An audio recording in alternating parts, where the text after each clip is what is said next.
Quais vão ser os próximos passos agora que Jair Bolsonaro e mais 7 aliados se tornaram réus em uma ação penal? A gente tem uma arte aqui para mostrar como funciona esta ação que vai envolver Jair Bolsonaro e ex-ministros, ex-comandante da Marinha, entre outros, lá no STF.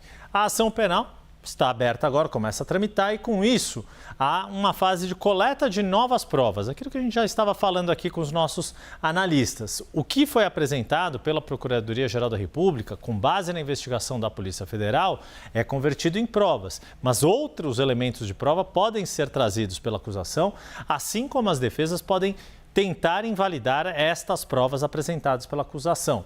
Também a oitiva de testemunhas. Lembra que quando a gente trouxe a informação das alegações, das defesas de cada um desses agora 8 réus, eles faziam uma lista de pessoas que queriam que fossem arroladas como testemunhas? Por exemplo, Jair Bolsonaro colocou o governador de São Paulo, Tarcísio de Freitas, que diz que sim, está disposto a testemunhar em favor do ex-presidente. É esta a lista de testemunhas que podem ser ouvidas e que a acusação também pode fazer indicações.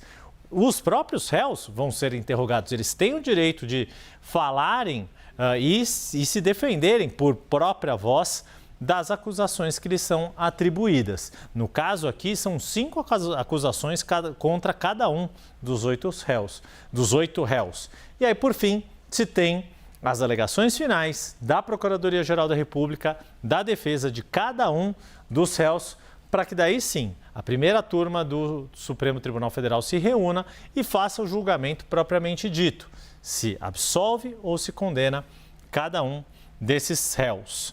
Théo Cury, já aqui na tela comigo, a gente fez uma síntese do que vai acontecer a partir de agora, da abertura desta ação penal e até pegando um pouco do gancho do que o professor Rubens Gleiser estava nos contando, como lá na ação penal 470, que era o número oficial ali da ação do mensalão, como popularmente era conhecido aquele caso, houve um próprio aprendizado, né? O Supremo aprendendo a andar de bicicleta e aí levando alguns tombos, porque era de fato algo inédito na história do Supremo, uma ação daquele porte. Já tinha, claro, lidado com outras ações penais, como por exemplo, contra o ex-presidente Fernando Collor de Mello, para citar outro caso de ex-presidente da República que respondeu a uma ação penal no Supremo Tribunal Federal e acabou absolvido naquele caso, diga-se de passagem, anos depois de ter sido cassado por um processo de impeachment no Congresso Nacional.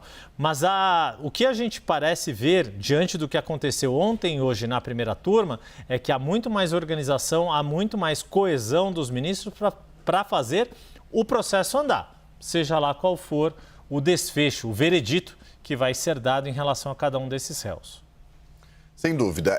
E para além dessa concordância interna entre os ministros que você menciona, também com a Procuradoria-Geral da República, a PGR, que apresentou essa denúncia e que sugere o fatiamento dela. O que é o fatiamento? Foram 34 os denunciados pelo Procurador-Geral Paulo Gustavo Goné Branco. Em vez de fazer, como o Yuri mencionou há pouco, o que aconteceu no caso do mensalão, que travou o plenário do Supremo Tribunal Federal até que todos os investigados, depois réus, passassem a ser julgados, a Procuradoria-Geral da República fez o seguinte: dividiu em núcleos, dividiu em 4, 5 núcleos, cada um com X investigados, com X denunciados, para que houvesse uma pulverização e uma divisão mais racional por parte, na hora de analisar essa denúncia apresentada pelo Paulo Goné. Então, a gente viu hoje a análise do primeiro núcleo, desse primeiro grupo, 8 pessoas.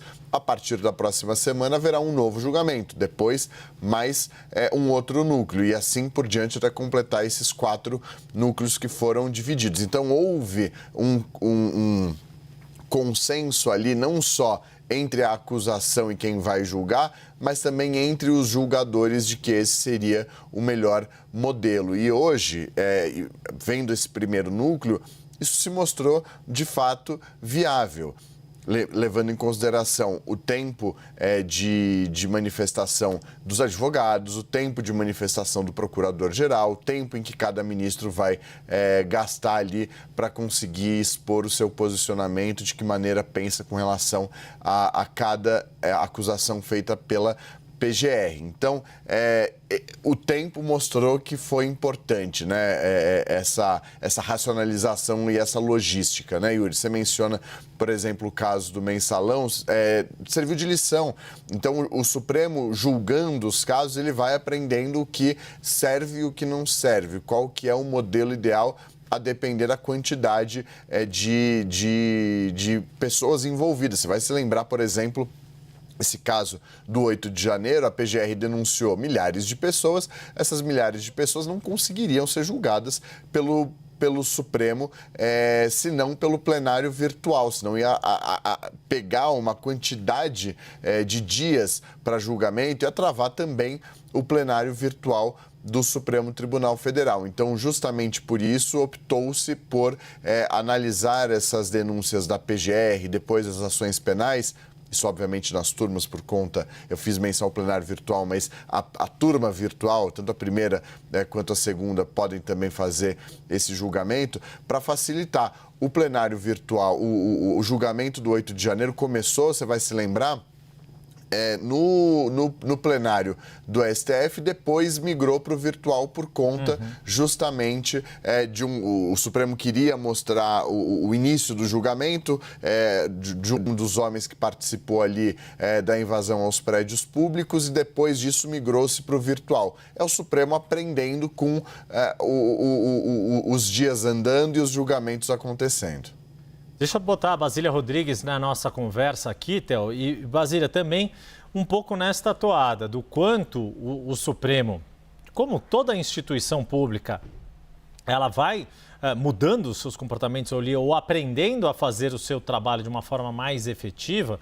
Claro que isso pode despertar críticas, pode despertar desconfianças, e não significa que sempre todas as instituições rumam num caminho de melhorar. Por vezes há retrocessos, e para isso faz parte de qualquer processo, de qualquer fenômeno social. Mas queria um olhar teu em relação a como as defesas têm visto esta forma de atuação do Supremo Tribunal Federal, neste caso específico, nesta futura ação penal, agora com denúncia aceita, que está para ser aberta e que vai levar ao banco dos réus Jair Bolsonaro, alguns ex-ministros do seu governo e aliados próximos. Olha, sabe aquela música vai começar a brincadeira, tem, é por aí. O jogo só está começando, literalmente, apesar da gente estar há meses, até anos, falando sobre este caso. Na prática, agora, o tribunal provou que não eram ilações, eram indícios. Agora vai ter que mostrar que são provas e não somente indícios, porque ninguém pode ser condenado a nenhum tamanho de pena com base em vestígios, suposições, indícios. Vai ter que provar. Por isso que a delação de Mauro Cid perde força, porque vai ser muito mais exposta ao longo desse processo, né, que começa agora, em que prova por prova, item por item, vai ter que ser evidenciado para de fato justificar a condenação de alguém. Não importa o nome que a gente esteja apontando aí entre esses mais de 30 denunciados e agora 8 réus. Eu listei aqui, Yuri, algumas fases que a gente pode esperar daqui para frente. Os advogados já sugeriram ao ministro relator Alexandre de Moraes uma lista de testemunhas. Agora caberá ao relator deliberar sobre isso, se ele vai aceitar todos os nomes sugeridos pelos advogados. A Polícia Federal fará os depoimentos, a própria Justiça vai receber, então, essa avaliação já em fase de julgamento e não mais de investigação, o que estas testemunhas têm a dizer para a Justiça. Além disso, novas provas. A PF ainda não entregou todas as análises do que foi achado nas diversas fases, etapas aí de investigação. Diz que não tem investigação nova, mas, de fato, nem tudo está dentro dos autos. E como o próprio ministro Moraes salientou na sessão ontem, o que não está nos autos não está no mundo.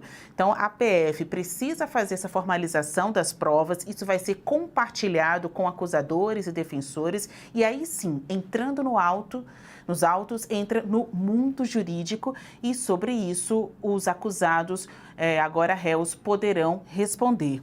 Tem ainda uma obstinação por parte de alguns advogados em pedir uma acareação, como colocar frente a frente Braga Neto, ex-ministro, e Mauro Cid, delator do caso. Fontes da cúpula da Procuradoria-Geral da República acham isso improvável, mas o pedido e a insistência, né, em pleitear isso estará lá. A gente ainda vai aguardar o recebimento, provavelmente, da denúncia sobre os outros núcleos e, finalmente, o dia do julgamento. Não está marcado, mas se você perguntar para fontes, tanto do lado da acusação quanto da defesa, muitos apostam no mês de setembro.